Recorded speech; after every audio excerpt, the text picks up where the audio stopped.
Trading players is a massive part of professional sports. Some of the most historic storylines in sports lore come from the trades that occurred between teams. After all, trading is the reason Wayne Gretzky left Edmonton for Los Angeles. It's why Kobe went to the Lakers, and it was the trades that sent Babe Ruth to the New York Yankees. Without trading, the world of sports would be wildly different. Many teams have won championships because of key trades made during the season to bring just the right player in. This is exactly what Cleveland had in mind when they acquired Dave Winfield in a trade with the Minnesota Twins in 1994. At the time, Dave Winfield was a future Hall of Famer, and just 2 years removed from winning a Silver Slugger Award, as well as collecting the World Series winning hit for the Toronto Blue Jays. Winfield was exactly the type of player Cleveland thought would turn their team from playoff contenders into championship caliber, a proven winner with a great bat. So acquiring a future Hall of Famer mid-season must have cost Cleveland a fortune, right? Well, in theory, yes, it should have. Traditionally, trades like this end up with the buying team sending some of their best prospects the other way, but this wasn't one of those cases. This was about the polar opposite, actually. You see, in 1994, the Minnesota Twins traded future Hall of Famer Dave Winfield to Cleveland in exchange for dinner. Yeah, you heard that correctly. A player was traded for dinner. Let me explain. You see, as any baseball fan should know, in 1994, the league and the players' union were feuding over a new collective bargaining agreement, largely about whether MLB should have a salary cap or not.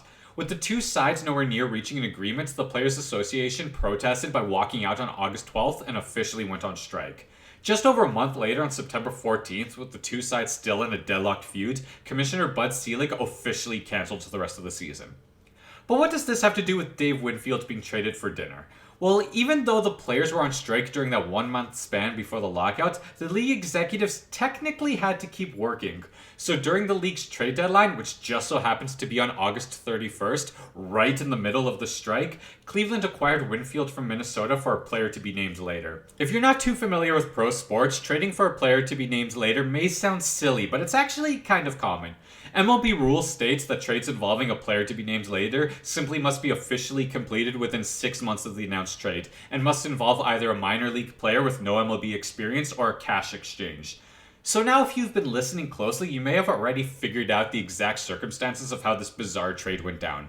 To recap, the players went on strike on August 12th. Dave Winfield was traded from Minnesota to Cleveland on August 31st, but then on September 14th, the season was officially canceled. So Dave Winfield never actually got to play for Cleveland that season, but due to the rules surrounding trades, the two teams had to complete the transaction somehow, even though Cleveland never got the benefit of having Winfield actually play for them. So to officially complete the deal, executives from both franchises went out to dinner together, and Cleveland took care of the tab, thus completing the transaction of future Hall of Famer Dave Winfield being traded for dinner. Interestingly enough, when the strike ended a year later, Winfield actually signed a free agency contract with Cleveland, and so he did end up playing for them after all. Though there's no word on whether or not a few free dinners was part of his signing bonus. Thank you so much for watching the video, everybody. If you like that, please subscribe because I'm going to be releasing one of these every Wednesday, so stay tuned for more.